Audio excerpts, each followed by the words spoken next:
Good morning and welcome to the EFL betting show on Football League World TV. My name is Ned Holmes. I'm your host today. I'm joined by my Football League World colleague, Billy Mulley, to try and find you the best value from across the Championship, League One and League Two. How are you doing this morning, Billy? Yeah, I'm doing well, thank you. Good to be back on the betting show. It's been a few weeks, and I was speaking to you off air. I think it's a very difficult fixture list for odds and for value this week, but hopefully we can try and find some. Yeah, absolutely. The last full weekend of EFL fixtures for a little while, obviously with the September international break, but hopefully that will help us earn you some extra value. Just a note before we get started, please do like and subscribe this video and subscribe to Football League One TV on YouTube if you haven't already. Drop a comment in the comments if you've got any thoughts on any of your bets this morning or any of ours. And a reminder as well that betting is obviously for over 18s only, and to please bet responsibly. Well, as always, we're going to run through a banker, then an ACCA, then a value bet, and finish with a wild card. So now we'll get started with our bankers.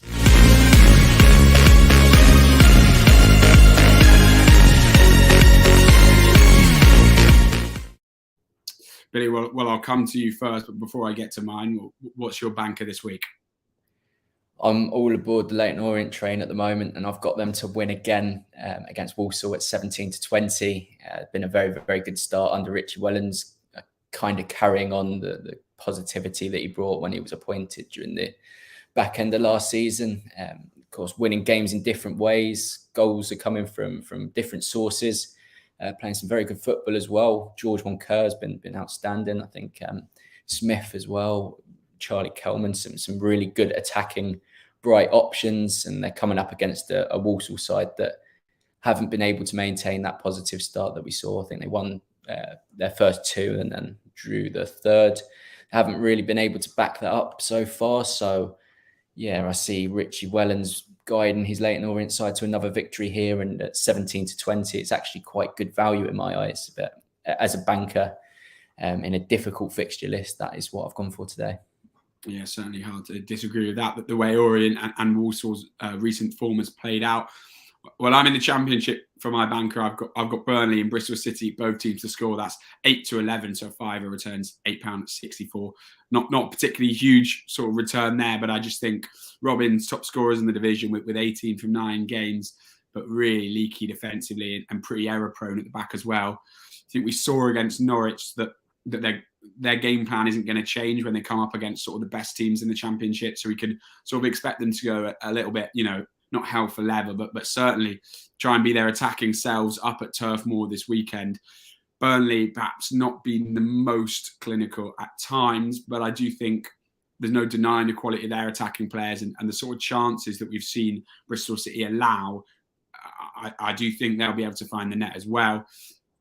And I think, from City's chances of scoring, you've also got to look at those Burnley fullbacks. They love to press up high, and that's going to give a lot of space for the likes of Vyman, Wells, Conway, Semenyo, and against a centre-back duo starting together for the first time, given Charlie Taylor's injury. I just think at both ends that it looks like there's going to be goals in that one.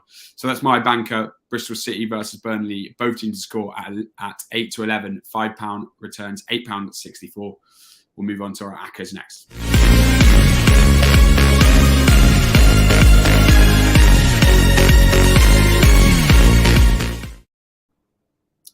Go on then, Billy. Who have you got in your ACCA? So it's a fourfold this week, starting with Leyton Orient to beat Walsall, as mentioned in my banker. I've also got Sheffield United to beat Preston North End. Preston, a very strange team in my eyes, and probably the eyes of most this season, given their lack of goal scores and lack of goals conceded as well. They are massively underperforming for their expected goals. So you imagine that will start to level out, but I cannot imagine it will start to level out against a team as defensively resilient, as organised as Sheffield United. And they've been brilliant so far this season. In terms of their attacking output as well, it's very, very hard to argue that they're, the best in the league at the moment. They're winning games in different ways, as we've seen. They're not just bulldozing past teams. They managed to scrape a victory right at the death against Swansea. Perhaps the goal should have come a little bit earlier, but the fact that they managed to grind out a victory like that at Swansea, which, Swansea are getting better in my eyes, and that they at home particularly, they'll start to win games. I think that's a very, very good 3 points. As I say, it's more reflective on my feelings towards Sheffield United at the moment, more so that any negative feelings towards Preston. I think Sheffield United are just on this upward trajectory and have the ability to kind of pull away like Fulham and Bournemouth did last year. There's definitely scope for that, and I think for that reason, I think they should be victorious here. That as an individual selection at 13-10 as well, which I found was also quite good value. I've also dipped down to League One for Exeter to beat Burton. Burton's troubles continue, managerial uncertainty as well. It's a difficult situation for the club at the moment. I think Exeter are a side that will be able to sniff that out, adapted to the new division very well, play an exciting brand of attacking football. 3 out of their 4 home games have been won as well, so they are looking in good shape. Also with Burton as well, we've sort of seen Ahadmi's departure play somewhat of a factor as well. Less of a vocal point up top, less potent going forward. We've also got Coventry to beat West Brom, which again in itself is 31-20, which is quite high in an individual selection. But watching Coventry the other day, I truly believe they're in a false position. Hamer and Gyökeres again look very, very strong in terms of the way they play football under Mark Robins. It's an exciting brand of attacking football. I think it'll be difficult for Birmingham to contain that. Birmingham, though, they've won their last 2. Again, it's more reflective on what I'm feeling about Coventry than the Blues. But Coventry at the moment, I think they've got the potential to go on somewhat of a winning run and kind of eliminate any thoughts that they'll be relegation contenders, because watching them on Wednesday night, they played some very, very bright football. Should they cut out defensive errors, they'll surely start climbing the table once again. All of those 4 selections were 16.52 to 1. So there's some lovely odds there. I've got a threefold. It's certainly lower odds than yours. My threefold comes in at 5.87 to 1, which with a Bet365 sort of ACCA boost gives you £5, returning at £36.06. I'll start obviously with my banker, Bristol City and Burnley, both teams to score. And then I've got Norwich to beat West Brom, which is somehow sort of nearly evens at the moment, which is crazy to me given it's at Carrow Road and Norwich have won their last 6 on the bounce. Obviously got a little bit lucky against Bristol City, but just getting the job done and Pookie back in the goals, Sargent in the goals, they're starting to look really, really dangerous to me. And West Brom right now, I think look a bit lost. You look at the opportunities that they gave up to Scott Hogan. Obviously an impressive hat-trick for him, but in midweek, those opportunities they gave up, give them up against a Norwich side with this much quality, they're going to be in a lot of trouble. They've got the quality, I think, long-term to turn things around, but I don't see them doing it against Norwich. And I think Steve Bruce's concerns, the pressure on Steve Bruce is going to build even further after this one. And then I've also got Leyton Orient to beat Walsall. All the reasons that you said, I mean, Orient, top of League Two, unbeaten this season against a Walsall side that I'm yet to really be convinced by, struggling right now, as you said. Obviously put an end to that run of losses with a draw recently, but I don't see anything from their performances in recent weeks to suggest they're going to get a result at Brisbane Road. So yeah, that's Leyton Orient to beat Walsall, Norwich to beat West Brom, and Burnley, Bristol City, both teams to score. Threefold coming in at 5.87 to 1. So £5 returns £36.06. Well, those are our 2 ACCAs, and next we're going to move on to talk about our value bets.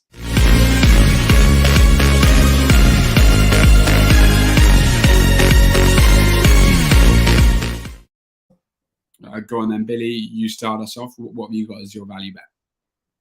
Yeah, like everyone, I've been waiting for Middlesbrough to snap out of this bad form, but they come against a Rotherham United team this weekend that are flying high, 13 points from 8 games, sitting 9th in the table. If they win their game in hand, they could go as high as 3rd. So it's looking very, very positive for Paul Warne's side. And they're not just getting results; the performances have been there. They look at a well-oiled machine at the moment. They're a side that do the gritty side of the game. They're determined, out of possession. They work very hard. They're organised, but they've also got they break out very well. They've got quality and abundance going forward. So in the midfield position as well, Ben Wild, Barlaser as well, kind of Washington that started scoring goals at the start of the campaign. It's all seems to be very, very positive at Rotherham at the moment. And going into a game, any game really, 19-4, I think is a little bit unfair on what they've done so far. The fact that they have been able to compete with some of the top teams in the division, just 1 defeat in 8 as well. I think that Rotherham will make this very, very difficult for Middlesbrough. As I said before, I still expect Middlesbrough to snap out this poor form at some point, but I do not believe it's this point that they're going to start doing that. As we said, Wilder has a very, very good squad at his disposal, but I do not think this is the kind of turning point that we envisage with Middlesbrough. I think that Rotherham are just in this frame of mind, in this position, got this mentality at the moment that they will not be beaten. And I think that might boil over and happen again. I could see it being a tight game, and Rotherham may just nick it. And at 19-4, I think it's just an incredible price for Rotherham. Yeah, hard to argue with that, really. I think probably Rotherham, the team that have most most exceeded probably expectations of a lot of people this season, and Middlesbrough the ones certainly underachieving. I'm looking in League One for my value bet. I've got Plymouth to win away at Portsmouth at 3-1. Obviously, I understand Portsmouth are unbeaten, and I'm perhaps not 100% behind this result. But I guess similar to you, Billy, I just could not believe these odds when I saw them. I mean, 3-1. I understand how impressive Portsmouth have been this season, that they're unbeaten, at the second in the league. But I don't. I wouldn't say their performances reflect a team that that unbeaten run's not going to last forever, and they're up against bona fide promotion rivals in Plymouth. I mean, Stephen Schumacher's side would leapfrog Portsmouth rather, with a victory into second place, and I just don't see that reflected in these odds. Really, I think they're on a run of 5 straight wins themselves. They've proven they're capable of beating some of the biggest teams in League One. Other promotion or at least playoff hopefuls in the likes of Derby, Bolton, Barnsley, and most impressively, certainly Peterborough. And I just think, sort of as you've put it there with Middlesbrough and Rotherham, I think Plymouth are going to give Portsmouth a much tighter game than a lot of people seem to be suggesting. And I could certainly see a Plymouth side that have perhaps this season more than in last years, when we've looked at them as a really exciting team to watch, but perhaps not one that would always get that result. I've been impressed by the way they've been able to get the results this season, and I could certainly see them doing that at Fratton Park. And for that reason, I think 3-1 is just excellent value for that, and that would obviously be £5, returning £20. So that's Plymouth to win away at Portsmouth for my value bet, and Rotherham to beat Middlesbrough for Billy's. Finally, then we're going to move on to probably the most exciting part of the show, and that's the wild card.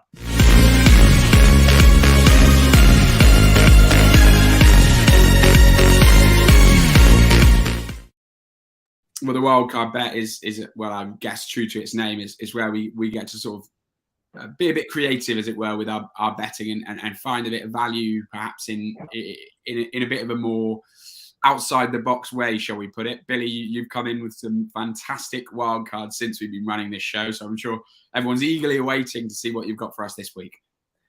Yeah, you've really built it up there when you're saying it's creative. Well, I've gone for 3 draws, which probably is the most boring way I could have gone. But I said at the start, I found this fixture list very, very difficult to pick outright winners. As a result, I thought wild card is a good opportunity to pick some draws out.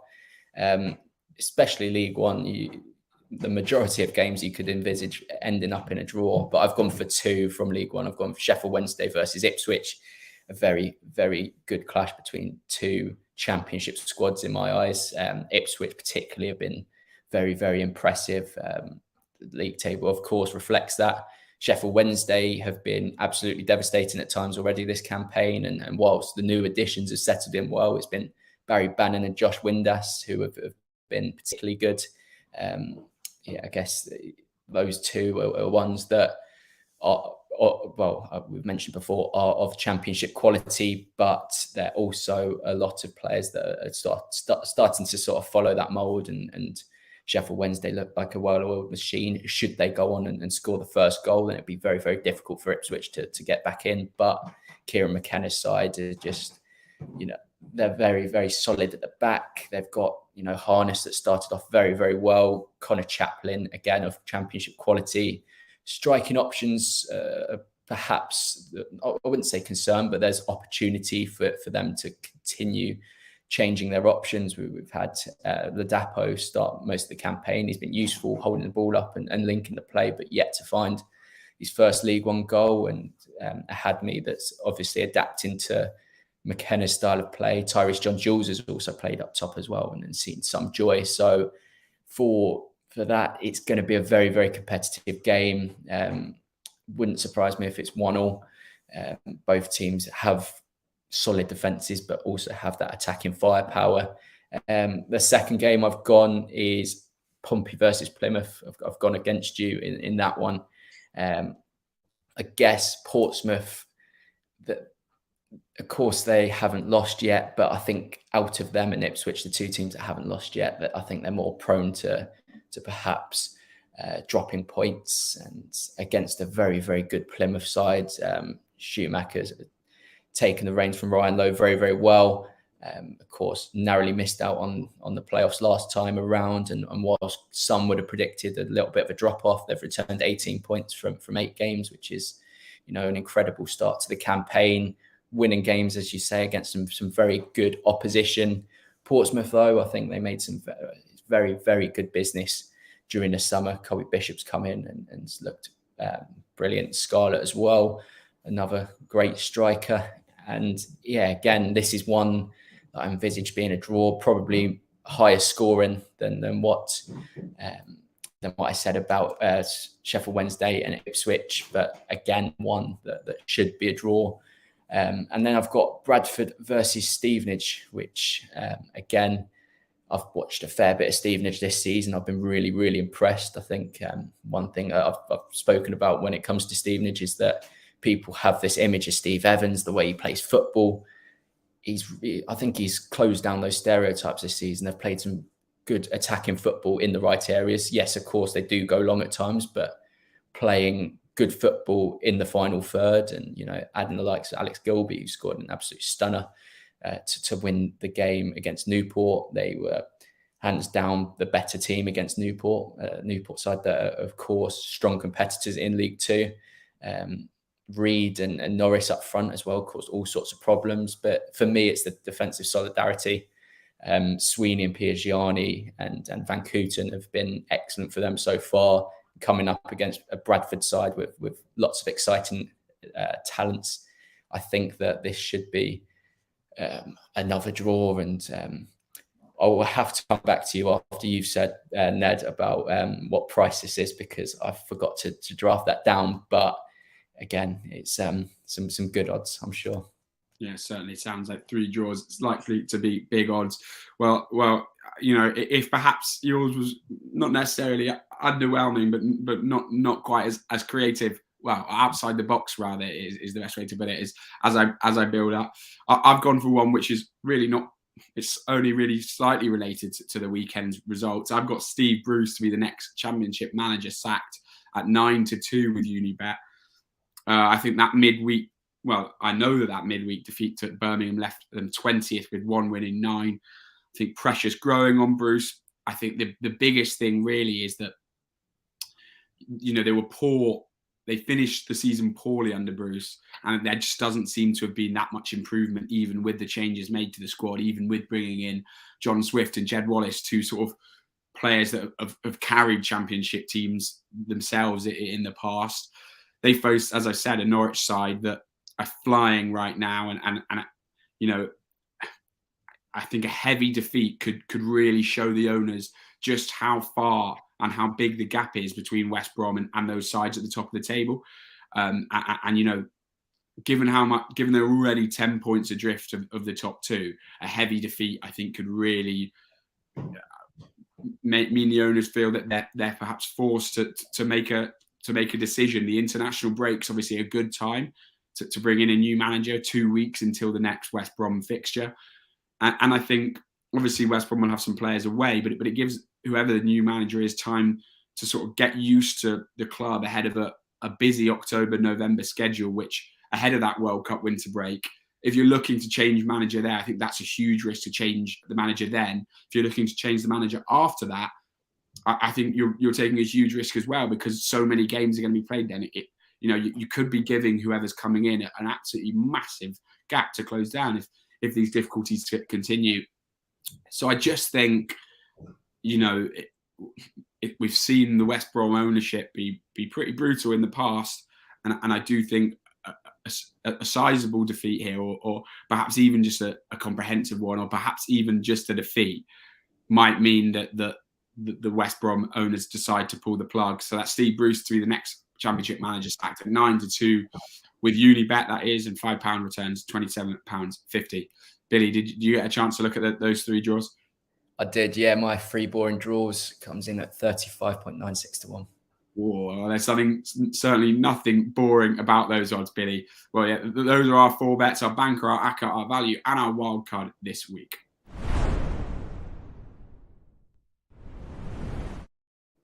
Well, that's everything from myself and Billy, but there is another show on Football League World TV today. At 11 a.m, you'll be in the capable hands of Mr. George Douglas for the Football League World TV EFL weekend preview. That just leaves me to say thanks, everyone, for watching, and thank you, Billy.